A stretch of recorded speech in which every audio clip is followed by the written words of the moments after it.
ओम शांति। अॼ जी मुरली तारीख़ 8/12/2021। अॼ मुरली में गीता ये वक्त वञे थो।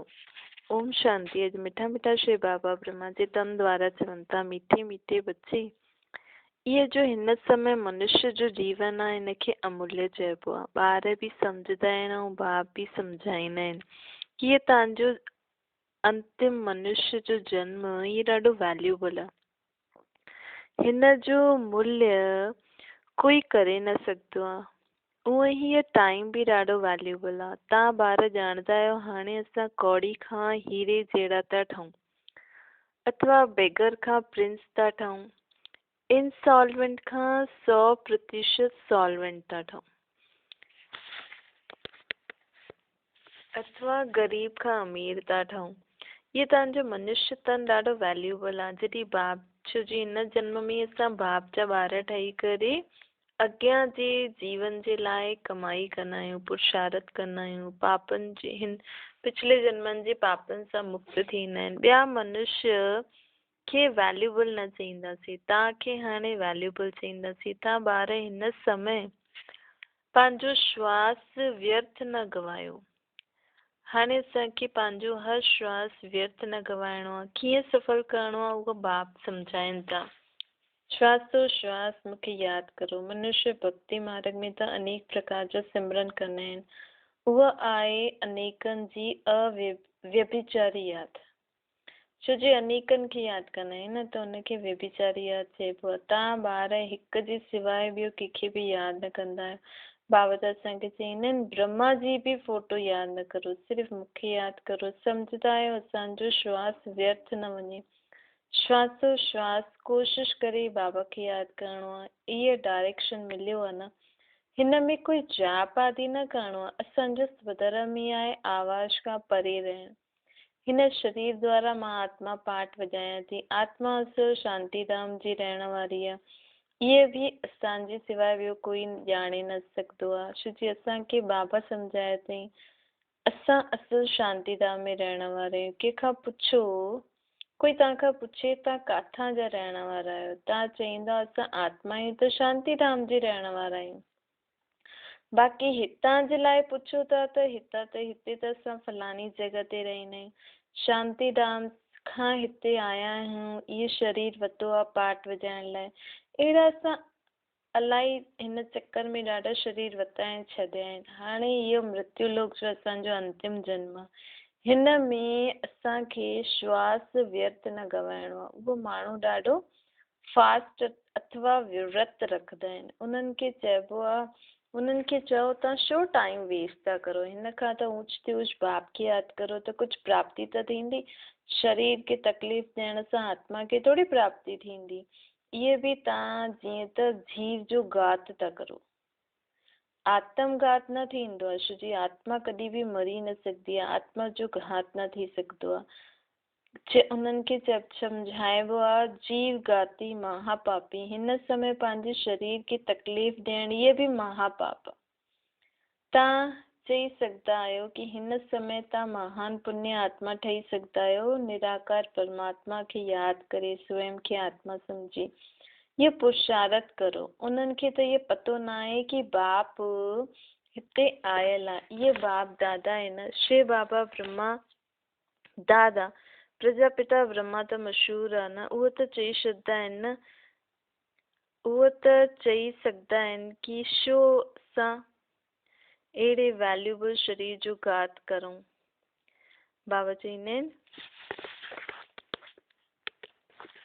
कि बाबा त चई सघंदा आहिनि न, छो तव्हां अहिड़े वैल्यूएबल शरीर जो घात था करो। इन खां त मनमना भव मूंखे यादि करो त जीवन मुक्ति मिलंदा। अथवा कोई द्वारा मैसेज बि तव्हां मोकिले सघंदा आहियो कि बाबा ईअं चईंदा आहिनि। दिल्ली वारा ॿार बि मोकिले सघंदा आहिनि कि हिन समय ये दुनिया बदिले थी, हिन पुरुषार्थ सां तव्हांखे जीवन मुक्ति मिली सघंदी आहे। ॾिसंदा आहियो साम्हूं महाभारत लड़ाई लॻण वारी आहे। हिन करे ॿारनि खे हिकु बि श्वास वेस्ट न करिणो आहे। हाणे बाबा अॼु असांखे अटेंशन था ॾियारनि। श्वासो श्वास मूंखे यादि करो, मूंखे पंहिंजो साथी ठाहियो। सॼो कल्प तव्हां हिक ॿिए जी साथी ठही करे सीढ़ी उतरंदा आहे तमो प्रधान थी आहियो। हाणे सतो प्रधान ठहिणो आहे, हिन में महिनत लॻंदी आहे, मासी जो घर थोड़ी आहे। जनक खे 1 सेकेंड में जीवन मुक्ति कीअं मिली उहो बि तव्हां ॼाणियो अथव ऐं लिखी बि सघंदा आहियो। जीवन मुक्ति 1 सेकेंड जे बिना कौड़ी ख़र्च 1 सेकेंड में बिना ख़र्च कौड़ी मिल सकती है ना असांखे। कोई पैसो ख़र्च कयो असां जीवन मुक्ति प्राप्त करण लाइ न, सिर्फ़ु शरीर जे भान खे भुलिजासीं, स्वयं खे आत्मा निश्चय कयो, बाप खे पहचानियो ऐं जीवन मुक्ति जो वरसो मिलियो। ये मृत्यु लोक जो लास्ट जन्म आहे न। अमर लोक में आए जीवन मुक्त, मृत्यु लोक में आयूं जीवन बंद। इन समय नंढे खां वॾे जे जीवन में केॾा बंधन आहिनि, इहे भागवत में भी ॻायल आहे। ये भी एक कहानी ठाहे छॾी अथनि कि जनक खे ज्ञान ॾियण वारो कोई मिलियो न।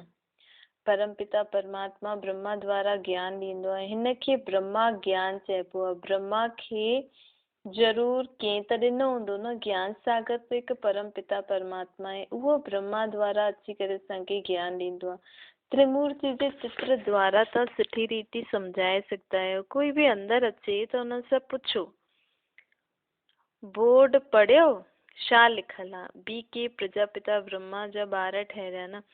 प्रजापिता ब्रह्मा खे सिर्फ़ु कुमारियूं ही हूंदियूं छा? ज़रूर कुमार भी हूंदा। त इहा असांजी फैमिली आहे। ब्रह्मा बाप, ब्रह्मा कंहिंजो ॿार आहे? शिव बाबा जो। इन्हनि द्वारा इहे स्थापना था करनि। असां भी मददगार आहियूं। असांजी इहा फैमिली जी फैमिली भी आहे त पाठशाला जी पाठशाला भी आहे। सर्व जो सदगति दाता त उहो हिकु बाप आहे। उहो ही हिन दुनिया, उहो ही नई दुनिया स्थापना थो करे। त ज़रूर डेविल वर्ल्ड जो विनाश त थियणो ई पवंदो, छो जी हिते ई नई दुनिया स्थापन करणी आहे। जाते अगरि पुराणी जॻह ते नयो घर ठाहिणो पए त पुराणे घर खे तोड़णो पवंदो न। त इहे पुराणी दुनिया खे हाणे बाबा तोड़ण आया आहिनि। बाबा ख़ुदि न तोड़दा आहिनि, ॿिया मनुष्य तोड़े छॾींदा आहिनि, पोइ बाबा हिते नई दुनिया ठाराईंदा आहिनि। राइज़ ऐं फॉल भारत जो थींदो आहे। बाप हेवन खां हेल हिकदमि ऊंच खां ऊंची दुनिया ठाहींदो आहे। बाबा चवंदा आहिनि भारत खे मां हिकदमि हेवन ठाहींदो आहे। जो भारत हाणे हेल थी वियो आहे न, हिकदमि हेठि किरी वियो आहे। हाणे अहिड़े भारत खे मां हेवन अर्थात हिकदमि ऊंचो ठाहिण आयो आहे। भारत ही हेवन हुयो, भारत ही हेल थियो आहे। हेवन माना नई दुनिया। बुद्धिवान जो हूंदा उहो सम्झदा बरोबर आदि सनातन देवी देवता धर्म हुयो, तॾहिं त देवी देवताउनि जा चित्र अञा ताईं पूजनि था। पंहिंजे पूर्वजनि जा ई चित्र रखंदा आहियूं न यादगार में। जे अगरि कंहिंजो चित्र आहे घर में या दुनिया में त ज़रूर उहो हिन दुनिया में थी करे विया हूंदा, सुठो कर्म कयो हूंदो। त देवी देवताउनि जी मूर्तियूं मंदिर ठाहे रखिया अथनि त ज़रूर इहे हिन दुनिया में हुया हूंदा, सुठो कर्म कयो हूंदो। तव्हां लिखी सघंदा आहियो कि इहे डीटीज़म कीअं स्थापना थो थिए, 1 सेकेंड में जीवन मुक्ति कीअं मिली सघंदी आहे, अची करे सम्झो। हाणे ये पुराणी दुनिया आहे, उहो बदिली करे नई दुनिया थी ठहे। इन करे इहे अंतिम जन्म ॾाढो वैल्यूबल आहे। हिन जो ॾाढो महत्व हुजणो खपे। जॾहिं असां बाबा खां वरसो वठूं था ऐं आदि सनातन देवी देवता धर्म वारा ही अची करे इहा वरसो वठंदा। अगरि न वठंदा, अगरि कोई नथो वठे त सम्झणो खपे कि इहे 84 जन्म वारो सूर्यवंशी में अचण वारी आत्मा न आहे, पिछाड़ी में ईंदी। जंहिंजी फुल ज्योति जगल हूंदी न, उहो सतयुग में ईंदा। पुठियां दिन प्रतिदिन घटि ताक़त वारा ईंदा वेंदा। महान सौभाग्यशाली ही एक्यूरेट नई दुनिया में ईंदा। रहणो आहे त नए घर में रहूं न, 10-12 वर्ष खां पोइ अची करे छा कंदासीं? अहिड़ो कच्चो पुरुषार्थ छो करिणो आहे? मम्मा बाबा नई दुनिया जा महाराजा महारानी ठहींदा त असां बि छो न ठहूं? सर्विस खे वधाइणो आहे। ॿारनि खे ख़्यालात हलणा खपनि ॿारनि जा। बाप चवंदो आहे मां तव्हांखे अॼु ॾाढी गुइया ॻाल्हियूं थो ॿुधायां। बाप खे ॼाणियो त जीवन मुक्ति जो हक़दार थी वियो न। ज्ञान जो विनाश त थींदो न आहे। कई मनुष्य खे सुठी रीति कई मनुष्य त सुठी रीति सम्झदा भी आहिनि, कोई त कुझु सम्झदो ई न आहे, ईअं ई ॾिसी करे हली वेंदा आहिनि। कोई चई भी वेंदा आहिनि की असां ज़रूरु ईंदासीं, परंतु माया पोइ भुलाए छॾंदी आहे। माया ॿिली घटि थोरी आहे। गुलबका वाली जो बि हिकु खेल ॾेखारींदा आहिनि। इहा बि हिकु मिसाल आहे तव्हांजे लाइ। बाप सम्झाईंदा आहिनि हिते तव्हां आया आहियो माया ते जीत पाए करे जगत जीत ठहिण आया आहिनि। हिन ते कहानी ठहियल आहे। तव्हां योबल में रहंदा आहियो माया ते जीत पाइण लाइ, परंतु माया ॿिली पासो फेराए छॾंदी आहे। गुलबकावली, अल्लाहवलदीन, इहे सभु हिन समय जी ॻाल्हियूं आहिनि। अल्लाह ही अवलदीन देवता धर्म जी स्थापना कंदा आहिनि। हातिम ताई जो खेल बि हिन समय जो आहे। बाप खे यादि न कंदा त माया अची वेंदी। जो कुझु थी वियो उनखे उनजी जो कुझु थी वियो आहे न उनजो वेही करे कहानियूं द्वापर में ठाहींदा आहिनि। हाणे उहो सभु प्रैक्टिकल में थिए थो। जो थियण वारो आहे उहो त कुझु ॿुधाए न सघंदा आहिनि। पास्ट में जो कुझु थियो उन जो ई ड्रामो ठहींदो आहे न। कंस वध, अमृत मंथन, क़िस्म क़िस्म जा खेल ठाहींदा आहिनि। उहो वीचारा इहे न ॼाणंदा आहिनि कि बेहद जो ड्रामो आहे। तव्हां ॼाणंदा इहे अनादि अविनाशी ड्रामो आहे। मनुष्य त कुझु बि न ॼाणंदा आहिनि। इहे ड्रामो केतिरे वर्ष जो आहे। बस चईंदा आहिनि हिस्ट्री मस्ट रिपीट, परंतु सम्झंदा न आहिनि। हिस्ट्री मस्ट रिपीट मतलब जो बीती उहो वापसि ईंदो। बाप क़िस्म क़िस्म जा राज सम्झाईंदा आहिनि। जॾहिं वापसि ईंदो त कोई बि आत्मा ज्योति जोत में कीअं समाए सघंदी आहे? कोई बि आत्मा ब्रह्म मां तत्व में लीन कीअं थी सघंदी आहे? जॾहिं वापसि रिपीट थींदी त ज़रूरु आत्मा जो अस्तित्व त रहंदो न। आत्मा थोरी कंहिं में समाइजी वेंदी। अगरि समाइजी वञे त खेल ई खलास। त बुद्धि में इहे जो बाबा ज्ञान जी ॻाल्हियूं ॿुधाए थो इहे सम्झणी खपनि। बाबा चए थो इहे वेही करे सम्झो। इहे असांजो अंतिमो जन्म केॾो वैल्यूएबल आहे। शरीर जो केतिरो ध्यानु रखिणो आहे, लेकिन इहे न सॼो ॾींहुं शरीर ते ई ध्यानु ॾियो। हा शरीर ते कुझु थिए थो शरीर खे त थोरी दवाई आदि ॾियो बसि।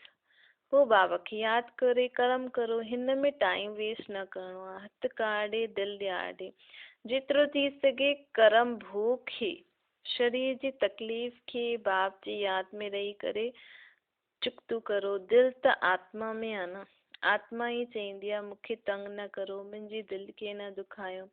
बुद्धि सम्झदी आहे, जज कंदी आहे। इहे असांखे सुख ॾिए थो, इहे दुख ॾिए थो। आत्मा शरीर जे बिना त कुझु चई न सघंदी। आत्मा ई सभु कुझु सिखंदी आहे। संस्कार आत्मा में ई भरजंदा वेंदा आहिनि। हाणे तव्हांखे परमपिता परमात्मा सिखलाए थो। तव्हां ॼाणंदा आहियो असांजो बाप ज्ञान जो सागर आहे, पतित पावन आहे। उहो भारत जे लाइ सौगात खणी आयो आहे वैकुंठ जी। हिन करे ॻायल आहे सर्व जो सदगति दाता। हुननि जो जन्म स्थान इहो भारत आहे। सोमनाथ जो मंदिर बि हिते ई आहे न। शिव बाबा आया हुया तॾहिं त हुननि जो यादगार मंदिर बि ठाहियो अथनि। हाणे हुननि जो सोने जो मंदिर ठाहियो अथनि त ज़रूरु हुन सोने जी दुनिया असांखे ठाहे ॾिनी हुनई। उहो कॾहिं ईंदा आहिनि, छा करे विया, इहे कोई न ॼाणंदो आहे। लक्ष्मी नारायण हुया, पोइ काॾे विया इहे थोरी सम्झंदा आहिनि। इहे त पतित दुनिया आहे। बाबा चईंदा आहिनि उहो काॾे विया। जॾहिं इहे पतित दुनिया आहे त पुनर्जन्म वठंदे वठंदे उहो बि पतित दुनिया में ई हूंदा। सतो प्रधान खां चक्कर लॻाए तमो प्रधान ठही विया आहिनि। नाम रूप त बदिलजी वेंदो आहे न आत्मा जो।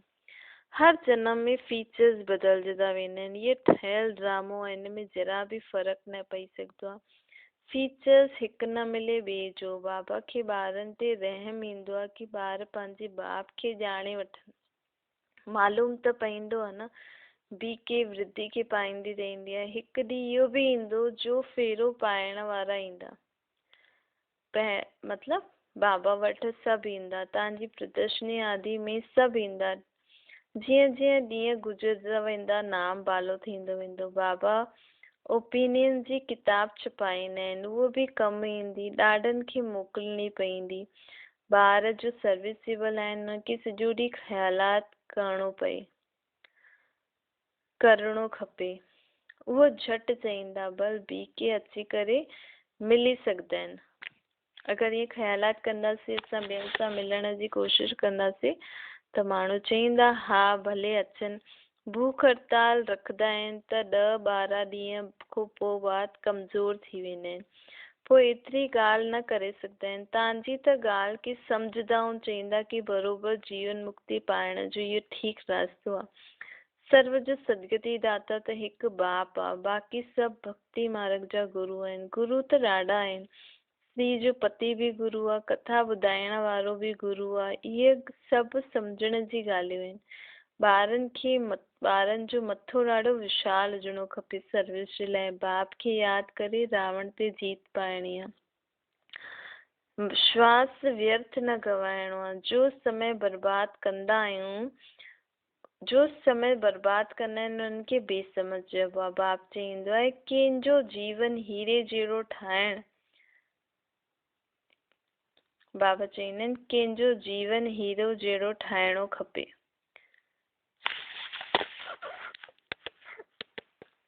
अगरि तव्हां अहिड़ी सर्विस नथा करो जंहिंसां ॿियनि जो जीवन हीरे जीअं नथो ठहे त तव्हां waste of time, waste of energy था करो।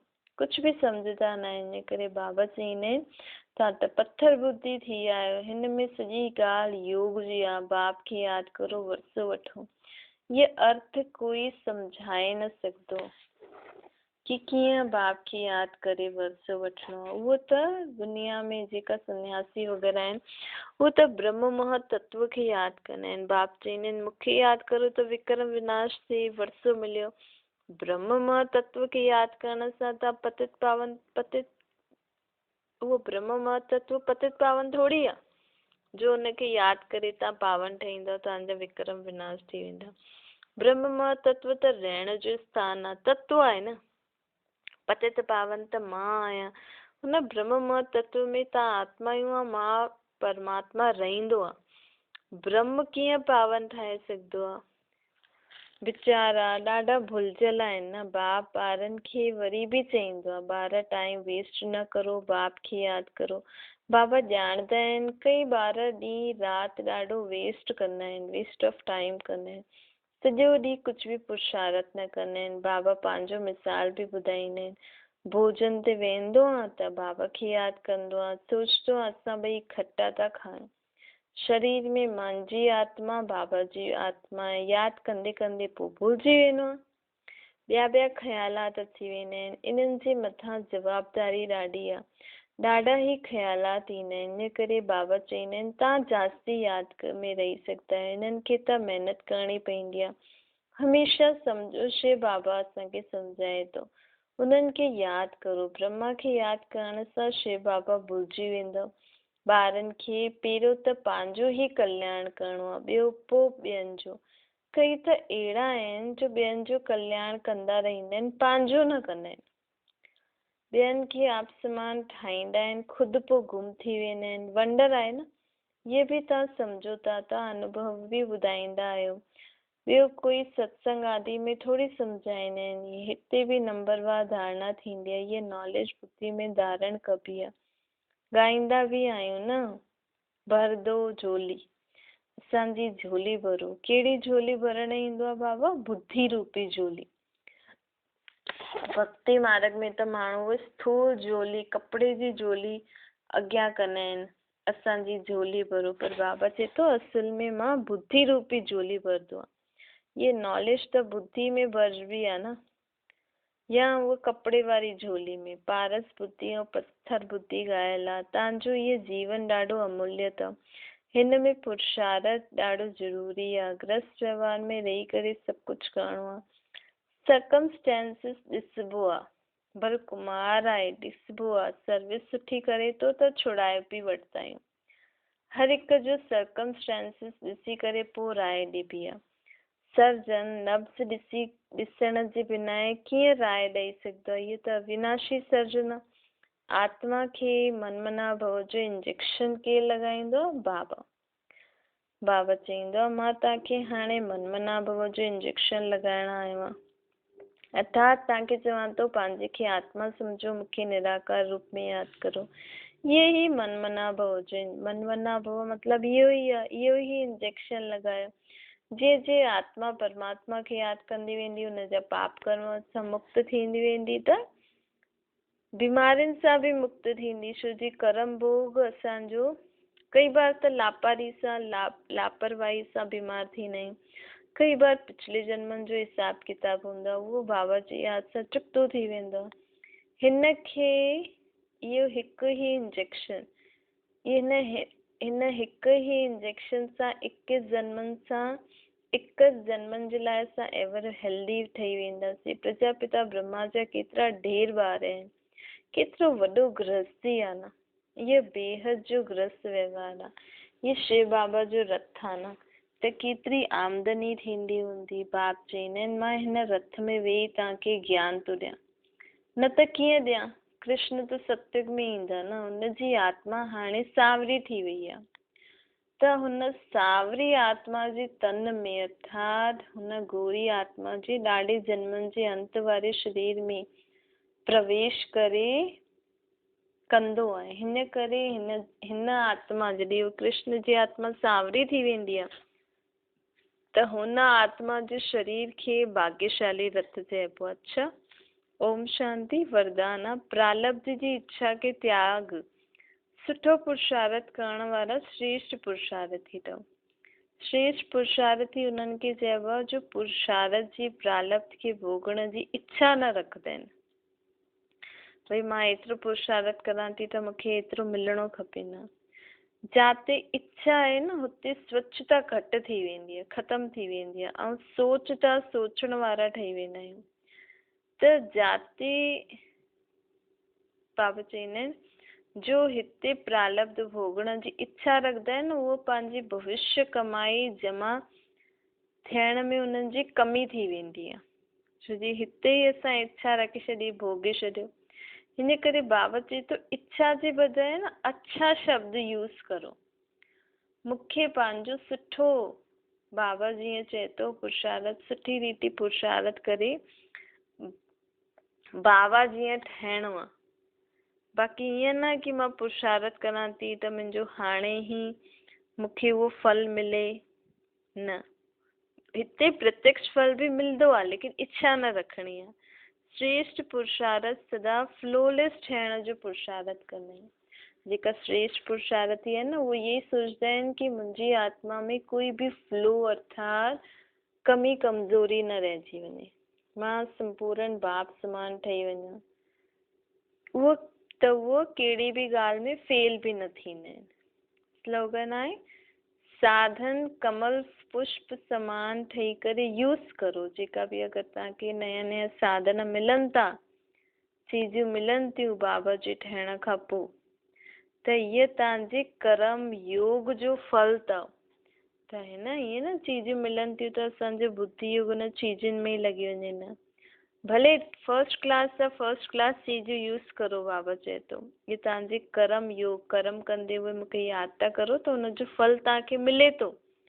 लेकिन उहे सभु चीजूं तव्हां कमल फूल समान ठही करे यूज़ करो, अर्थात हुनजे अट्रैक्शन में न अचो, उन्हनि जे लगाव में न अचो, उन्हनि में असांजी बुद्धि योग न फसिजी वञे। अच्छा, ओम शांति।